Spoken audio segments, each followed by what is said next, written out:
السلام عليكم ورحمة الله وبركاته. ولا ليال سود هذا وحكي سود واتان subject educational journal. sidoo kale waxay ku soo dhawaataan online economic courses oo aan jecelnahay inaan idin la wadaagno maanta waxaan insha Allah aan idin la wadaagi doonaa cinwaan kamid ah maadooyinka economic especially macroeconomic ciwaankaas oo ah GDP especially gross domestic product oo loo soo gaabiyay GDP sidaad ka warhaysaan kelmadda GDP waa gross domestic product waxaa lagu qeexaa GDP inuu yahay total market value of all final goods and service produced within a country in a specific period of time. So GDP waxaa ku shaqo leh inay xisaabaan agency kamid ah agenciyada marka public ah especially waxay hoostagayaan wasaaradda ganacsiga waxaa loo yaqaanaa Agency of Economic Analysis. In this definition marka maxaan ka fahmaynaa GDP gu waa maxay waa total market value. So we have this function. So waa total market value. So market value markaan leenahay waxaa loola jeedaa waa market price. So market price macnaheedu waa maxay يعني marka GDP ga xisaabayno for example waxaan haynaa two product waxaan haynaa laba badeeco ayuu wadanka uu soo saaraa. For example Soomaaliya waxay soo saartaa laba badeeco badeeca A iyo badeeca B. badeeca A 2019 waxaan ka soo saarnay taqriiban 1000 item badeeca B na 2019 waxaan soo saarnay 2000 item. So markaan rabno inaan ogaano GDP ga 2019 waa imisa markaan rabno inaan xisaabno yani ma qaadanayno this item waxaan u celinaynaa waxaan leenahay badeeca A market price keedi imisuu ahaa 2019. So waxaan leenahay market price ku wuxuu ahaa taqriiban $2 badeecadan market price keedi wuxuu ahaa $1. So marka market price ka aan ku dhufano quantity ga waxaa noo soo baxay waxa la yiraahdo market value. market value macnaheedu waa maxay marka waa kunka oo lagu dhuftay 2 waxa noo soo baxayo $2,000. badeecada labaad 2,000 markaan ku dhufano $1 iyadana waxa noo soo baxayo $2,000. So waa isku dareynaa marka this is the total market value. So badeeco walba hadii afar badeeco ay yihiin badeeco walba market value geedii ayaan soo saareynaa and then maxaan sameynaynaa waan isku dareynaa waxa noo soo baxayo sanadkan maxaa leenahay waa $4,000. So GDP 2019 maxaa leenahay wadanka waa $4,000 uu ahaa taasa marka macnaheedu waxa la yiraahdaa waa market value. So markaan GDP ga xisaabayno marka ma xisaabayno quantity ma xisaabayno item waxaan xisaabaynaa waa lacag taasa loola jeedaa marka market value. So this is the first function of this definition marka ku jira. So market value aan xisaabayno marka waa maxay waa all final goods and service. All final goods and service. So this all final goods and service waxaa loola jeedaa waxa anaga aan xisaabayno waa badeecada oo diyaarka u ah direct consumption in lagu sameeyo ama waxa loo yaqaano final consumption oo ah at the end of the process yani the last product ama the last goods oo aan u dhinayn other process marka inay sii marto oo ah the final goods. For example marka this one for example keedi waxa kamid ah waxaan ka soo qaadeynaa company wuxuu soo saaraa for example cotton wuxuu soo saaraa suuf company kale wuxuu soo saaraa tusaale ahaan waxa la yiraahdo cloth wuxuu soo saaraa dhar. So company-gan wuxuu soo saaray 2019 wuxuu soo saaray taqriiban 3,000 oo tan oo cotton ah 3,000 oo tan oo item oo cotton ayuu soo saaray. So market price ka 3,000 wuxuu ahaa waa 3,000 times $1 yani halkii item oo cotton ah ama halkii tan waxaa la gadayaa $1. So company B ayaa wuxuu ka iibsaday 3,000 oo suuf wuxuu soo saaray cloth oo taqriiban ah 1,500 oo dhar ah ayuu soo saaray. So 1,500 uu soo saaray markii uu suuqa uu geeyay market price keeda wuxuu ahaa $3. In this case markaan GDP ga xisaabayno waxaan xisaabaynaa waa final goods. So badeeca A oo cotton ki ahaa iyo badeeca B oo dharkii ahaa which is a final goods. so in economic badeecadan cottonka waxaa loo yaqaanaa waa intermediate goods ama waxaa loo yaqaana raw material. It means waxaa u dhiman another process, it means process kale sii geli kartaa oo direct consumption ma ahan oo si easily isla markii lama isticmaali karo. waa in markaa process kale la marsiyaa si ay u noqoto finished goods and service ama si ay u noqoto finished si ay u noqoto. So marka GDP ga xisaabeeno waxaan xisaabeynaa the intermediate goods ka ma xisaabeeno, maxaan xisaabeynaa the finished goods kan xisaabeynaa. waa badeecada easily consumed ama diyaar u ah marka in la consume gareeyo ayaan xisaabineynaa. kaasaa waxaa la yiraahdaa waa finished goods and service ayaan xisaabineynaa. wax walba oo intermediate waan ignore gareyneynaa. So the other factor maxaan ahnay marka GDP waa maxay? waa market value, this number 1. number 2 waxaan ahnay badeecadaha la xisaabinayo GDP aan ku darsanayno wayne final goods wayne tahay ama finished goods wayne tahay. number 3 oo GDP ga maxaa leenahay waa within a country. waxaan xisaabinaynaa the country's border, xuduudda wadanka waxa ku dhex jiro, shirkadaha ka dhex shaqeynaya, kambaniyada wax soo saaraya, waxa ay soo saareen oo kaliya ayaan xisaabinaynaa. tusaale ahaan Soomaaliya ama ruux Soomaali ayaa wuxuu kambani uu ku leeyahay for example Turkiya. kambanigaas uu ku leeyahay productionka uu sameeyay sanad walba anaga ma xisaabsanayno maadaama uu markaa uu ka baxsan yahay xuduudda Soomaaliya uu ka baxsan yahay. yani uma fiirinayno inuu markaa Soomaali ay leedahay kambaniga, laakiin waxaan u fiirinaynaa location uu ku yaalo. haddii location uu yahay inside Soomaaliya, haddii uu yahay waxaan ku darsanaynaa kambaniga badeecadaha uu soo saarayo, waxaan ku darsanaynaa GDP geeni sanadkaas. laakiin haddii kambaniga outside Soomaaliya uu yahay waxyaabaha uu soo saarayo GDP ga kuma darsanayno, waxaa xisaabsanayo wadanka markaa shirkadda ay ku taalo. laakiin kambaniga hadduu foreign uu yahay ama ajnabi haddii uu yahay oo wadanka gudihiisana markaa uu ku yaalo, maxaa leenahay markaasi waan xisaabsanaynaa maadaama Soomaaliya gudaheeda markaa kambaniga uu ka dhex furan yahay productionka Soomaaliya gudaheeda markaa uu ka dhacayo. so waan ku darsanaynaa marka GDP geeni. the fourth one oo midka afraad ama factorka afraad waa maxay? waa specific period of time. so GDP ga aan xisaabayno waa inuu specific period waa inuu leeyahay. it means yani GDP ga aan xisaabayno waa inuu waqti go'an waa inuu leeyahay. waa inaan dhahnaa Soomaaliya GDP geedii waxaan xisaabeynaa ama quarterly aan u xisaabeynaa ama waxaan u xisaabeynaa semi annually ama waxaan u xisaabeynaa annually ama waxaan u xisaabeynaa monthly. for example wadamada horumare oo developed countries ku GDP gu waxay xisaabaan waa quarterly, saddexdii biloodba mar ayay marka GDP ga xisaabaan. so marka haddii wadanku uu developed countries uu yahay, so simple waxaa leenahay GDP geedu yani quarterly u xisaabinaya. sida Africa oo kale wadamada hadda soo koraayo oo kale economic activity gooda aad u yar yahay. maadaama economic activity gooda uu yar yahay waxay ku khasbayeen marka inay semi annually xisaabiyaan aysan xisaabinin quarterly. so mar walba marka timeka GDP giina anaga aan ku adjust gareynayno waxay ku xiran tahay the economic activity ga wadanka uu ka socdo iyo wadanka economically levelka uu yahay ayay ku xiran tahay. so kullama levelkeena uu developed countries aan nahay, so waxaan u baahannahay marka timekeena waa inuu very short noqdaa, saddexdii bilood mar bishii mar waa inaan collect gareynaa datadii oo GDP ga aan xisaabnaa. sida Soomaaliya oo kale hadda there is no a lot of economic activity wadanka ma jiro, waxaan ku khasbanaa marka in annually GDP ga aan xisaabino. waa haddii dawladda Soomaaliya especially waaxda aan soo sheegnay oo economic analysis ka ku shaqale oo hoos tagta wasaaradda ganacsiga hoos tagta waxay ku khasbantaa marka GDP ga marka xisaabayso in marka annually u xisaabto aysan ka dhigin semi annually, laano daatada aan hayno marka aad ay u yar tahay, shirkadaha wax soo saaray aad ay u yar yihiin. marka there is no a lot of work marka ma jiraayo. taasaa waxay nagu qasbay marka in GDP ga aan xisaabayno inay noqoto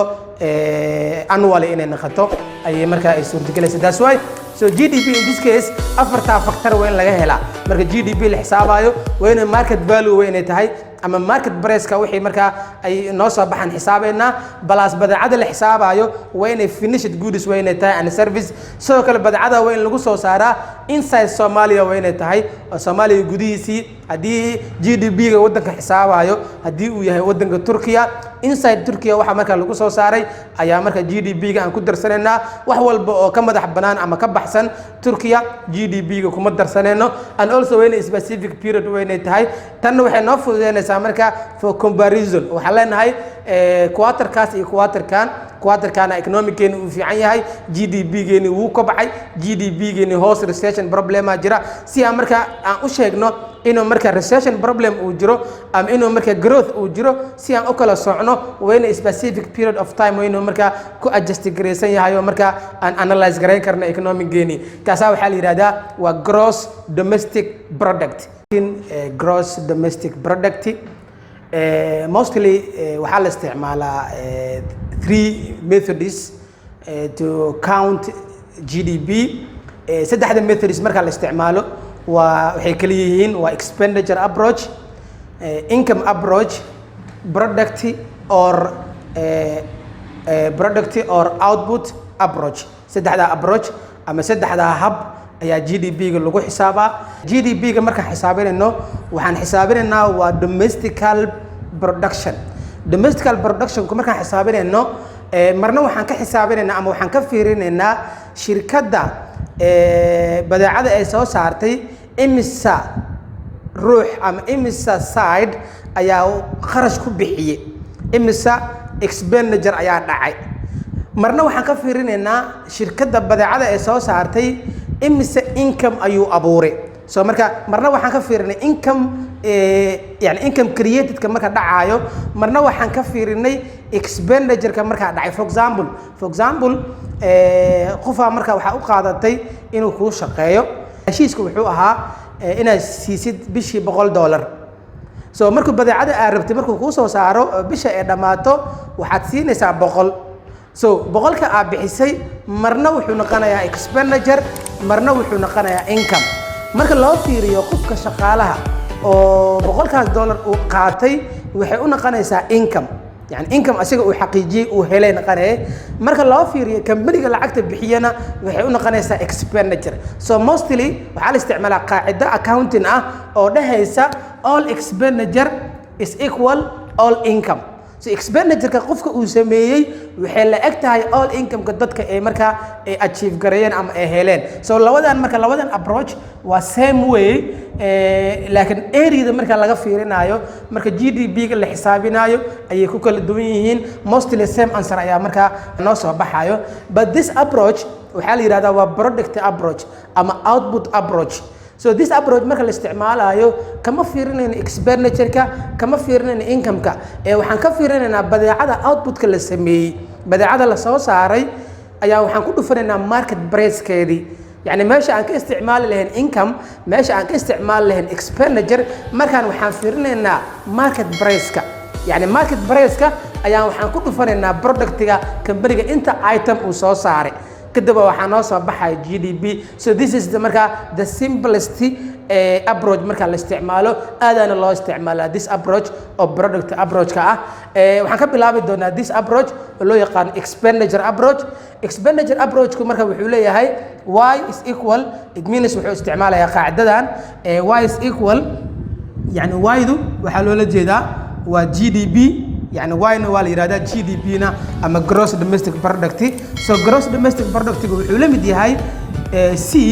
ذو حال إرادة أما حلو جدا و consumption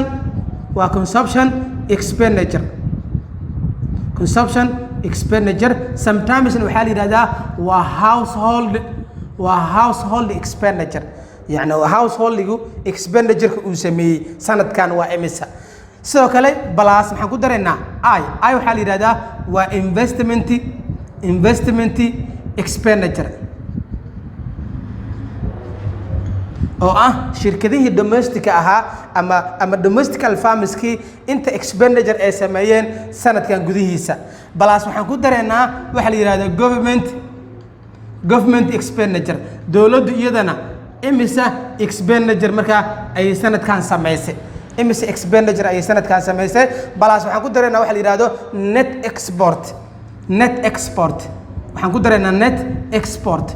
net export. So GDP by using expenditure approach maxaan ku helaynaa marka waa consumption expenditure oo lagu daray investment expenditure oo lagu daray government expenditure oo loo geeyay net export waxaa noo soo baxayo total GDP ga dalka anagoo isticmaalayno expenditure approach. So sida marka ama consumption expenditure ku imisuu ka kooban yahay. So householdigu ama citizensku expenditure-ka ay sameynayaan waa maxay? Waa number 1 inay isticmaalaan ama inay soo iibsadaan during this year ama during this quarterly saddexdan bilood gudaheedii maxaa leenahay a lot of durable goods la soo iibsaday. Durable goods waxaa la yiraahdaa waa goods la isticmaalayo ama isticmaalkiisa uu qaadanayo long period ama long period marka la isticmaalayo sida gawaari for example oo kale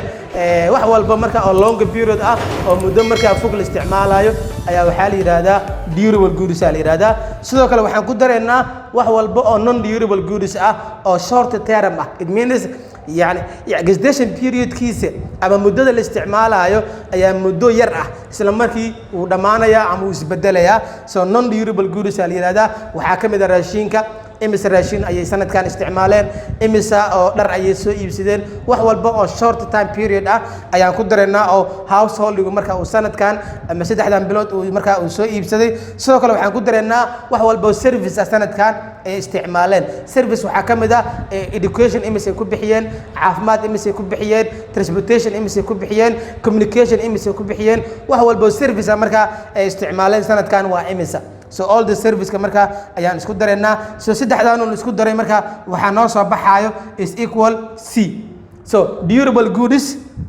plus non durable goods oo loo geeyay service marka waxay la mid tahay consumption expenditure. So durable goods ka waa sheegan waxaan naanay waa long term consumption waa badeeco long term oo leysa. non durable ka waa badeeco marka short term isla markii isbedelaysa. example waxaan u soo qaadanay waxaan naanay waa raashinka iyo dharka kamid ah. service sidoo kale waxaan naanay wax walba oo service ama khadamaad ah iyadana marka maxaa leenahay waa C. So in this case marka maxaa muhiim ah dadka waxaan isticmaalayo waa citizenka ama dadka marka wadanka ku sugan. So durable goods ay iibsadeen for example waxay iibsadeen gaari sanadkan la iibsaday. So gawaarida la iibsaday waxaan u fiirinaynaa gaariga ayaa soo saaray. For example gaariga haddii shirkad Soomaali ah oo Soomaaliya ku dhex taala haddii gawaarida ay soo saarto maxaa leenahay householdigu uu iibsado waxaan ku darsanaynaa GDP geeni. laakiin householdigu haddii gaari uu iibsado gaarigan oo marka oo baleyska oo lagu soo saaray gaariga uu yahay Japan oo anaga wadanka aan keensan oo imported ah. soo marka sida kuma darsanayno wuxuu noo galaa waxa la yiraahdo total importigu ayuu noo galaa laan waa badeeco anaga dibadda nooga yimid waan ka jareynaa qarashaadka aan ku bixinay this goods aan ku bixinay weynaan ka jarnaa because lacagta waxay aaday Japan. lacagta Japan ay aaday laana badeecada waxay ka timid Japan waa badeeco Japan soo saartay waay badeeco Soomaaliya marka ay leedahay oo soo saartay ma. soo badeeco walba Soomaaliya ay soo saartay haddii durable tahayna sidaan ku darsanaynaa haddii non durable tahay raashin dhar oo Soomaaliya soo saartay sidaan ku darsanaynaa haddii service ay tahayna sidaan ku darsanaynaa. soo kaasa waxa la yiraahdaa marka waa consumption expenditure. soo saddexda marka isku darno marka waxa noo soo baxay C. بلاس waxaa ku dareynaa investment expenditure waxaan u imaanaynaa shirkadaha kambaniyada u imaanaynaa waxaa leenahay ayagan expenditure kooda waa imisa. so expenditure kooda markaan xisaabinayno saddex area ka xisaabinaynaa. area kood maxaa xisaabinaynaa business fixed investment kan businessyadu ama shirkaduhu fixed investment ay sameeyeen intee la eegta. fixed investment waxaa la yiraahdaa intee in leeg ayay machinery ay soo iibsadeen intee in leeg ayay equipment ay soo iibsadeen intee in leeg ayay yani wax asad marka ay soo iibsadeen oo long term ama waxa la yiraahdo future use ay soo iibsadeen waa imisa ayaan xisaabeynaa. for example shirkadan sanadkan ama saddexdan bilood imisa equipment imisa computers imisa machinery ayay qarash ku bixisay. so machine-kaas haddii uu yahay domestically produced marka waxaan ku darsanaynaa ayadu haddii ay tahay foreign produced haddii uu yahayna waxaan ku dareynaa importigu marka uu noo galaa. balaas waxaan ku darsanaynaa residential fixed investment. residential fixed investment waxaa la yiraahdaa waa guryaha yani kelmadda residential it means waa housing-ka waa guryaha marka la dhisay oo loo dhisay for business for investment for investment loo dhiso qofka uu sii kareenayo ama marka uu sii gadayo oo kale wax walba oo housing oo la dhisay sanadkan ama 3 bilood gudahooda aan dhisnay oo for investment aan u dhisnay ayaan xisaabinaynaa qarashaadka ku baxay waa imisa yani guryaha sanadkan la dhisay oo for investment loo dhisay qarashkooda waa imisa guryaha loo dhisay for example in la kireeyo oo kale in qofka marka asaga businesskiisa inuu marka uu ku balaariyo oo kale oo u dhisay so wax walba oo for future use ah oo for investment ah oo housing ah waxaan ku darsanaynaa this one or residential fixed investment la yiraahdaa so plus marka waxaan ku sii darsanaynaa change inventories means waa isbedelada marka ku dhacayo inventory marka shirkadda ay haysato waa raw materialka iyo badeecadaha marka oo finishedka ah inta la soo saaray sanadkan imis raw material la soo iibsanay all of this marka waxaan ku darsanaynaa change in inventories so saddexdaan oo la isku daray marka ayaa waxaa noo soo baxayo waxa la yiraahdo investment expenditure oo maxaa leenahay waa business fixed investment plus residential fixed investment plus change inventories saddexdaas oo la isku daray ayaa waxay noo noqonaysaa investment expenditure and then waxaan ku daraynaa waxa la yiraahdo government expenditure dawladdu qarashaadka ay ku bixisay goods and service so marka expenditure ka isticmaalayno oo government-ga ah only waxaan ka xisaabinaynaa dawladdu waxyaabo far badan ay qabataa badeecay soo iibsataa service isticmaashaa plus lacag waxay bixisaa oo gifts ah waxa loo yaqaanaa transfer of payment la yiraahdaa dawladdu sometimes ay sameynayso waxay bixinaysaa waxa la yiraahdo social insurance ay bixinaysaa oo dadka oo daada oo kale mishaar siinaysaa caruurta oo kale sometimes marka qaarkood dawladdu lacag ay ku deeqaysaa tusaale ahaan agoomada oo kale dawladdu lacag ay ku deeqaysaa lacagahaas dawladda deeqda ay bixinayso ama dadka daada siinayso ayaa waxa loo yaqaanaa transfer of payment la yiraahdaa lacagahaas dawladda ay bixinayso maadaama aysan dawladdu aysan goods and service aysan ku iibsanin kuma darsanayno government expenditure keeni yani government expenditure waxaan ku darsanaynaa oo kaliya waxyaabaha dawladda ay u bixisay because of goods or service waxyaabaha dawladda ay u bixisay oo kaliya ayaa waxaan ku darsanaynaa government expenditure plus the last one waa maxay waa net export oo ah total exportiga sanadkan aan sameynay waa imisa waa badeecadaha anaga aan dhoofinay oo foreign-ku oo ku bixiya qarash يعني waxaan naga iibsanaa ruuxa foreign-ka naga iibsanayo minus total import oo ah wadamada ama badeecadaha ay soo saareen foreign-ka marka ay soo saareen ama Uganda ama Kenya ama Turkiya ama Japan ama Saudiya badeecadaha ay soo saareen oo anaga aan iibsanay oo qarashaadka aan ku bixinin waa imisa daasoo waa minus يعني maadaama minus ay tahay macnaheedu waxa weeye lacagta oo total import-ga lacagta waxay aaday dibadda u baxday total export-gana lacagta wadanka soo gashay expenditure-ka oo foreign-ka uu sameeyay ama sometimes waxa la yiraahdaa foreign expenditure minus citizen expenditure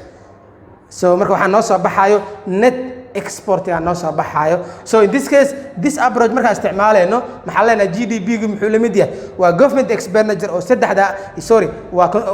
waa consumption expenditure oo saddexdan ah durable goods non durable goods and service plus investment expenditure oo saddexdan ah business fixed investment residential fixed investment change inventories plus government expenditure oo ah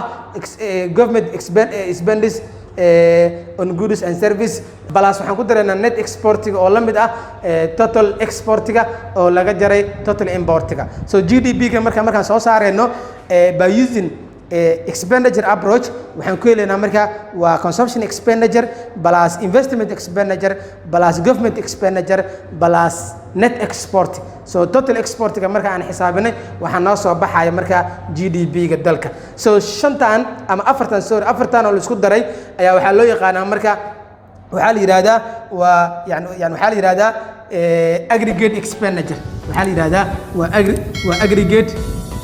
aggregate expenditure aggregate expenditure oo macnaheedu waa maxay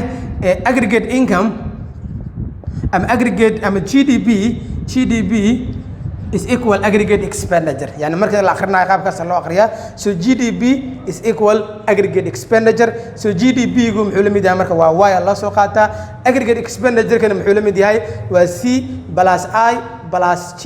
plus NX oo net export ah waxaa noo soo baxayo GDP ga noo soo baxayo kaasaa waxaa la yidhahdaa waa expenditure approach waa counting GDP